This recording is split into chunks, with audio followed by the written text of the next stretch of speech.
يا مساء السعادة والخير والجمال على عيون أجمل متابعين في الدنيا، بحبكم في الله. فيديو النهاردة هنعمل الكشري المصري في حلة واحدة بس، وداعم بقى للحلل الكتير والوقفة بالساعات في المطبخ عشان نعمل الكشري، وفي الآخر بنقول لأ احنا مش عاملينه بقى، أنا هفضل واقفة بالساعتين 3 في المطبخ ويجي 10 حلات علشان خاطر في الآخر أعمل طبق كشري.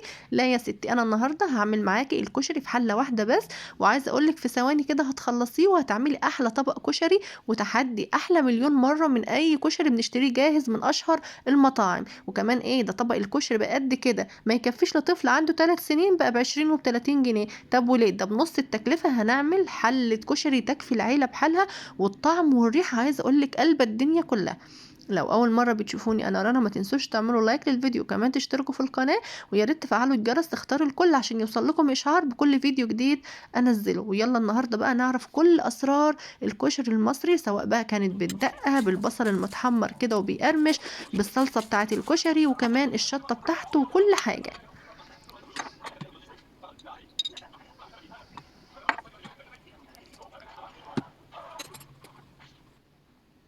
اول حاجه هبدا بيها وهي البصل. جبت بصل ابيض، بدات ان عملته بالمبشره شرائح رفيعه جدا، قرمشته ولونه التحفه اللي انتوا شفتوه في بدايه الفيديو. هي معلقه نشا، معلقه نشا موجوده عندك هاتيها وغلفي بيها البصل زي ما انت شايفه كده. اهم حاجه ان احنا نقطع البصل رفيع جدا قوي زي ما انت شايفه كده بالمبشره بتاعه الشيبسي.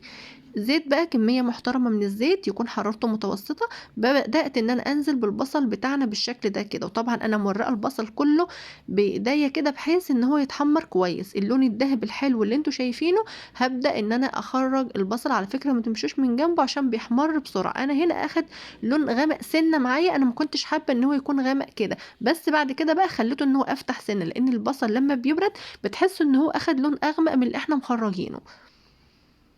زي ما انت شايفة اللون ده تحفة، هو ده اللون المظبوط 100%. وبتاخدي بقى قرمشة رهيبة، وعلى فكرة طعمه بيكون مسكر مش ممرر ولا اي حاجة، للناس بقى اللي بتقول بنضيف اضافات في الزيت والحاجات دي، لا ابدا.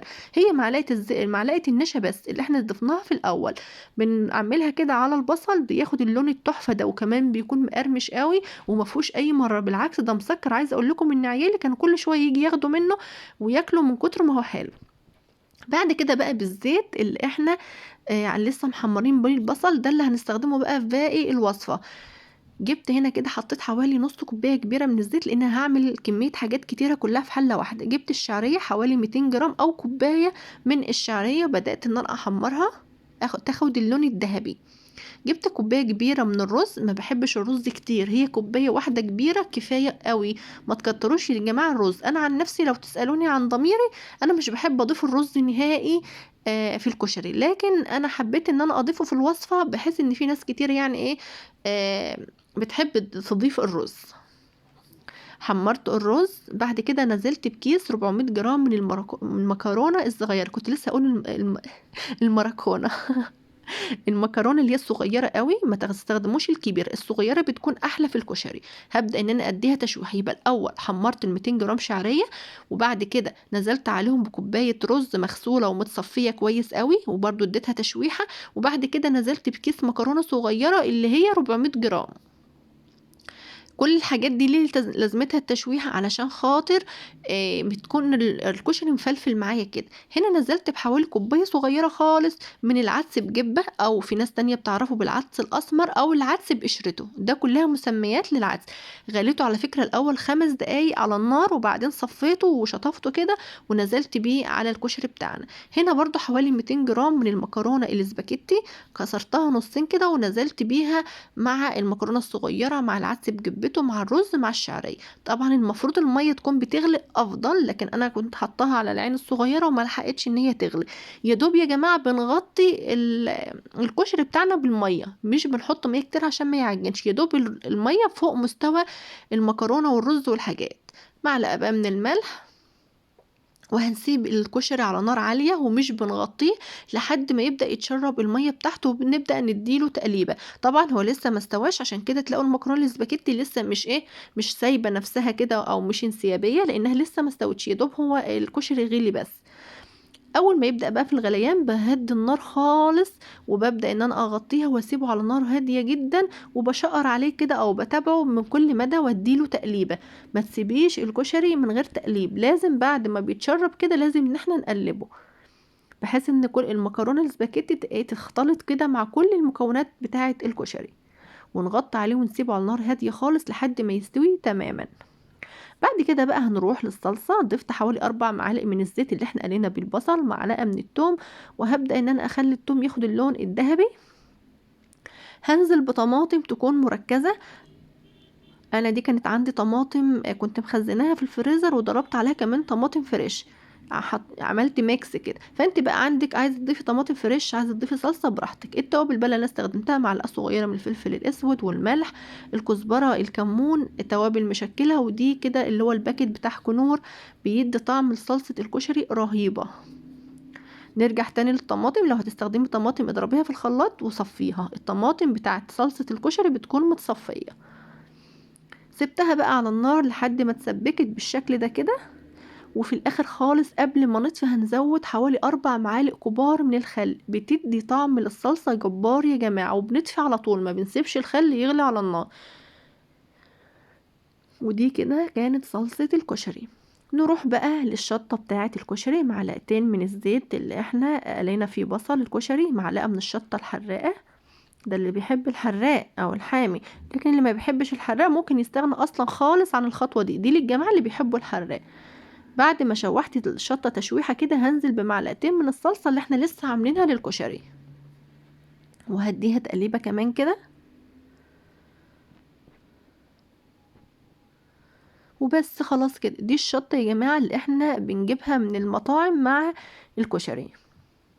طبعا تحفة، ده اللي بيحب الحرق. اللي مش بيحب الحرق بقى يستغنى عنها تماما، ملهاش لازمة. نيجي بقى للدقة. معلقتين كبار من الزيت بتاع البصل اللي احنا حمرين في البصل، معلقة من التوم المفروم ناعم، وهنزل عليها بعد طبعا ما تاخد اللون الذهبي الفاتح خالص، اوعوا تسيبوها تتحرق.